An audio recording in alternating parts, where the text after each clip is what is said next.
Transfer portal, coaching carousel, early signing day. That kind of all had this great big confluence and then just bomb went off last Wednesday. And it was leading up to it. You could already see it coming. There's a big mess that is December now in college football. But do you have any idea what happened last week?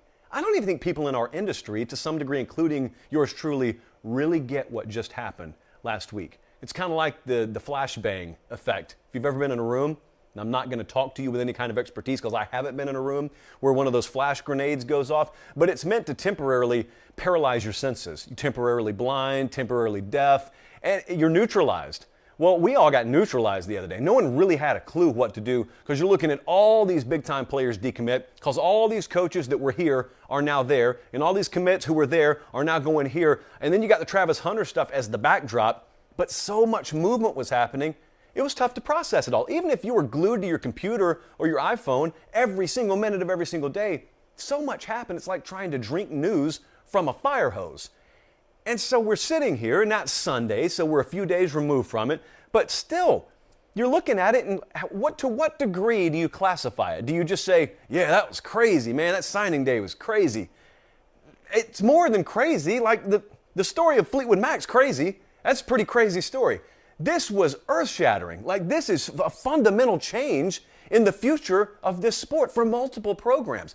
When we look at the college football playoff in the year 2023, when we look at conference championship pictures in the year 2023 and 24 and beyond, what happened Wednesday, and to a larger degree what is in the process of happening right now, will be to blame.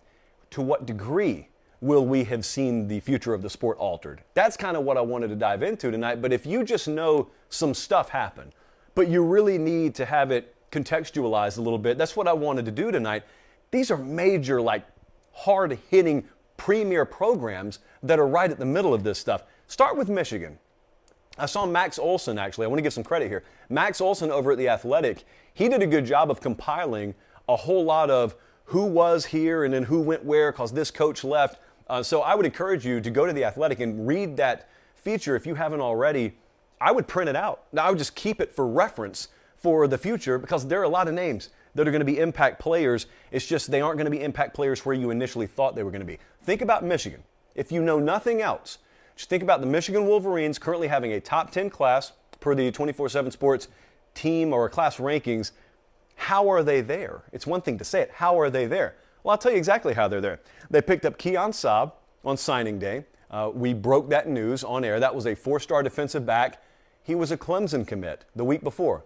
Brent Venables leaves to go to Oklahoma. See how this works. And then Saab decommits, one of 3 big-time IMG kids to decommit from Clemson. None of them went back. Saab goes to Michigan. That's one. Derrick Moore was committed to Oklahoma. 4-star defensive lineman over there from, I believe he was from Baltimore. Huge pickup. They're as excited about him as they are any player they got. At one time, he was an Oklahoma commit. What about Amarian Walker? 3-star athlete, at one time committed to Notre Dame. Brian Kelly leaves, he decommits. Those are 3 premier players. Oh, and by the way, it wasn't a classic decommitment, but Darius Clemens is a big-bodied receiver from Portland, Oregon. And for all the world, I would have thought, had Mario Cristobal stayed at Oregon, that's probably a kid who stays home. Well, Mario Cristobal didn't. Cristobal leaves, so we'll never know how that would have worked out.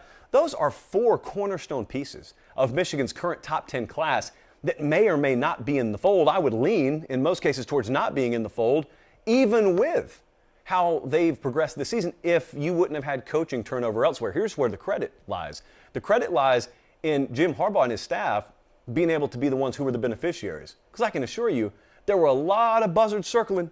When you start seeing those decommitments or you start seeing coaches leave and the threat of decommitments, you got a lot of programs who want to go after them. Michigan's the one who got it done, though, on several fronts. They're the ones who got it done. They actually did something. I was talking to a Michigan buddy of mine the other night, and I told him it's very rare to see a team that's in the playoff this cycle use that to their benefit in the current cycle. Normally, if you do something you haven't done, i.e. win a national title or make the playoff for the first time, it's the next cycle where you get the dividend paid off on the recruiting front.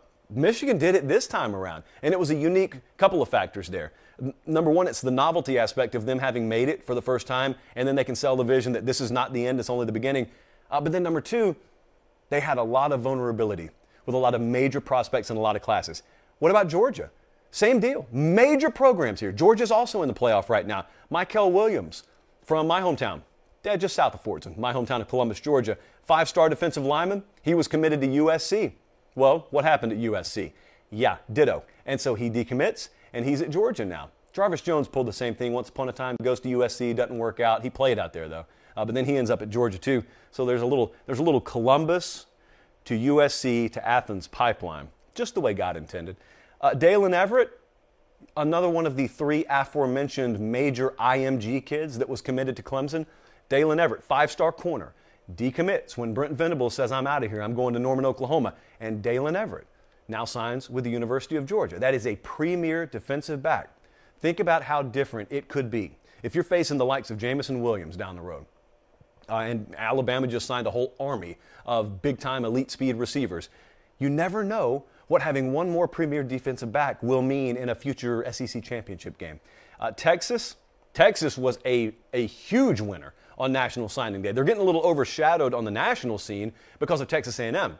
About to talk about the Aggies in just a second because, they cashed in on this whole deal too. Kelvin Banks, we talked about him on this show a few months back. It was when he committed to Oregon, when Mario was still at Oregon. He's from Texas, and he commits to Oregon. That's a 5-star offensive lineman from the state of Texas, and it was such a huge deal, obvious reasons, because Mario Cristobal came into Texas and took one of the best from Texas and then took him to Oregon. But the problem was that wasn't signing day. There was still a few months to go until signing day. Well, Mario leaves, and so did Kelvin Banks from the list of committed to Oregon. And Texas ends up being the beneficiary there. That's one kid they probably don't land if Mario Cristobal stays at Oregon. Cameron Williams, also a receiver that was committed to Oregon. They picked him up too. Quinn Ewers from the transfer portal is obviously the crown jewel of the additions, whether it be portal or recruiting, for this cycle for Texas. How different could the future look right now? Because of the fact that you're going to have Quinn Ewers, and then you're adding, obviously, skill around him. They have kids like Jalen Gilbo. He was a 4-star defensive back, committed to TCU. Gary Patterson's out. He decommits. He's at Texas now. Xavier Bryce, Oklahoma. Lincoln Riley's out. He decommits. He's at Texas now. Savion Red, SMU. Sonny Dykes leaves. He's committed to Texas now. How many kids is that? 1, 2, 3, 4. That's 6 hits. That's a half a dozen kids that just because of coaching turnover decommit, and Texas ends up picking them all up. Huge. And in a lot of cases, those are Texas kids that the University of Texas now keeps home. Texas A&M, I don't really need to go far down the list because all these kids are ranked really high. Gabriel Brownlow Dindy, fellow Church of Christer, by the way, 5-star defensive lineman, was committed to OU.